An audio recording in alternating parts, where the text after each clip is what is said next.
Hi అందరికీ. నేను ఈరోజు మా ఇంట్లో బతుకమ్మ చేశాను. అది మీకు వీడియో షేర్ చేసుకుందామని పెడుతున్నాను.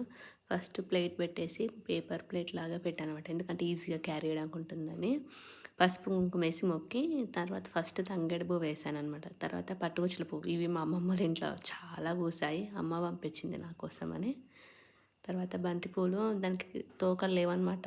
అయితే నేను చీపురు పుల్లని వాష్ చేసేసి నీట్‌గా దాన్ని తోకలు పెట్టేసి ఈజీ ఉంటాయన్నమాట. ఊడిపోకుండా బయటికి పడిపోకుండా ఉంటాయన్నమాట ఇలా పెడితే. ఇలా పెట్టుకున్నాను. తర్వాత ఇవి అయిపోగానే మళ్ళీ దీనికి ఆపోజిట్‌లో మళ్ళా ఇది పట్టుకొచ్చిన పూలంటాం మేమైతే. మీరేమంటారో అది కూడా కామెంట్ చేయండి. అవి పెట్టేసాననమాట. అవి పెట్టేసిన తర్వాత మళ్ళీ దీనికి ఆపోజిట్‌లో బంతి పూల కలర్ అనిపిస్తాయి అని చెప్పేసి ఎప్పుడైనా మెరూన్ కలర్‌కి కలర్ యెల్లో అనిపిస్తుంది కదా!